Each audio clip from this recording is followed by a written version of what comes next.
SBI का बड़ा plan 25,000 crore रुपए जुटाएगा। FY26 में होगा धमाका। देश के सबसे बड़े सरकारी बैंक स्टेट बैंक एसबीआई ने 2025-26 में $3 बिलियन लगभग 25,000 करोड़ रुपए जुटाने की योजना को मंजूरी दी है। ये पैसा विदेशी बाजारों से पब्लिक ऑफर या प्राइवेट प्लेसमेंट के जरिए एक या कई बार में जुटाया जाएगा। एसबीआई इस फंड से अपने कारोबार को और मजबूत करेगा। निफ्टी 25,000 के पार जाएगा। आज बाजार में तेजी के संकेत। इन शेयरों पर नजर। 20 मई 2025 को भारतीय बाजार में मिले जुले संकेत हैं। जिफ्ट निफ्टी सपाट है, लेकिन एफआईआईज ने कैश में खरीदारी की। निफ्टी के लिए 24,800 पर सपोर्ट और 25,150 पर रेजिस्टेंस है। बैंक निफ्टी में 55,700 के ऊपर तेजी संभव। आज डिविस लैब्स, डीएलएफ, ओएनजीसी और भारत इलेक्ट्रॉनिक्स के चौथी तिमाही नतीजों पर नजर रहेगी। अमेरिकी बाजार में हल्की गिरावट के बाद एशियाई बाजार स्थिर है। एनएसडीएल का 3,000 करोड़ का आईपीओ। सेबी को दी नई जानकारी। जुलाई तक launch. National securities depository limited ने अपने 3,000 करोड़ रुपए के आईपीओ के लिए सेबी को नया अपडेट दिया है। कंपनी ने बफर साइज में बदलाव किया है, जिसमें 5 करोड़ 1 लाख शेयरों की बिक्री होगी। ये पूरी तरह अफर फॉर सेल ओएफएस होगा, जिसमें एनएससी, आईडीबीआई बैंक और एचडीएफसी बैंक जैसे शेयरधारक अपनी हिस्सेदारी बेचेंगे। सेबी ने आईपीओ लॉन्च करने की समय सीमा जुलाई 2025 तक बढ़ाई है। पैरास डिफेंस में हलचल। 63% उछाल के बाद प्रमोटर्स ने बेचे 13 लाख शेयर। पैरास डिफेंस के शेयर में एक महीने में 63% की तेजी के बाद प्रमोटर्स ने 13,34,000 शेयर बेचे, जो कंपनी के 3.3% शेयरों के बराबर है।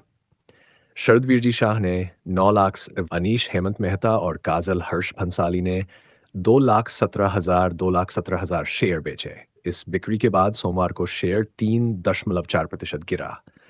मार्च तिमाही में प्रमोटर्स की हिस्सेदारी 57.05% थी। ब्रोकरों को बड़ी राहत।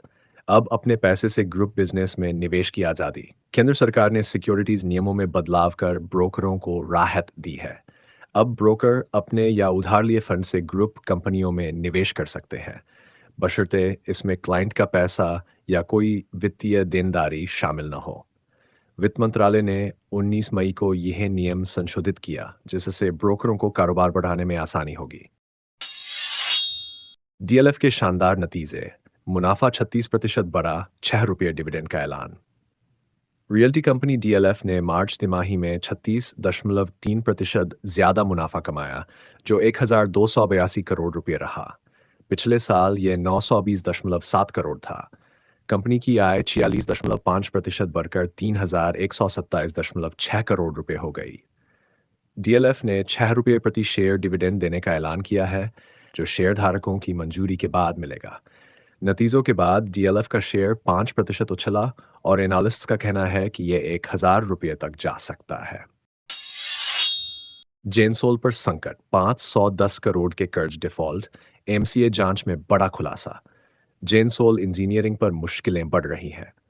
कॉरपोरेट मंत्रालय एमसीए की जांच 3 से 5 महीने में पूरी होगी, जिसमें फंड डाइवर्जन और गवर्नेंस में गड़बड़ी के आरोप हैं। आईआरएडीए ने 510 करोड़ रुपए के डिफॉल्ट के लिए जेनसोल के खिलाफ दिवालिया याचिका दायर की है। एनसीएलटी ने कंपनी को नोटिस जारी किया है। सुनवाई 3 जून को होगी। कंपनी के सीएफएन, सीएफओ और दोनों प्रमोटर पहले ही इस्तीफा दे चुके हैं। धामपुर शुगर का बड़ा ऐलान। 20 करोड़ में खरीदेगा 10 लाख शेयर। निवेशकों के लिए मौका। धामपुर शुगर मिल्स ने 20 करोड़ रुपए में 10,81,081 शेयर वापस खरीदने का ऐलान किया है। शेयर की कीमत ₹185 रखी गई है, जो मौजूदा बाजार मूल्य से 28% ज्यादा है। यह खरीद टेंडर ऑफर के जरिए होगी और रिकॉर्ड डेट 23 मई 2025 है। कंपनी अपने निवेशकों को फायदा पहुंचाने के लिए यह कदम उठा रही है। करोड़ का आईपीओ। बेलराइज इंडस्ट्रीज में निवेश का सुनहरा मौका। पुणे की auto parts company Belrise industries का आईपीओ 21 मई से खुलेगा। ये 150 करोड़ रुपए जुटाने की योजना है। शेयर की कीमत 85 से ₹90 रखी गई है। निवेशक कम से कम 166 शेयरों के लिए बोली लगा सकते हैं, जिसके लिए ₹14,940 चाहिए। कंपनी इस पैसे से कर्ज चुकाएगी और कारोबार बढ़ाएगी। आईपीओ 23 मई को बंद होगा और शेयर 28 मई को बीएसई और एनएसई पर लिस्ट होंगे। वारी एनर्जी ने 293 करोड़ में किया बड़ा सौदा, शेयरों में उछाल। वारी एनर्जी ने 293 करोड़ रुपए में कामत ट्रांसफॉर्मर्स को खरीदने की घोषणा की है। ये सौदा कंपनी के विस्तार की योजना का हिस्सा है और इसे चालू वित्त वर्ष में पूरा किया जाएगा।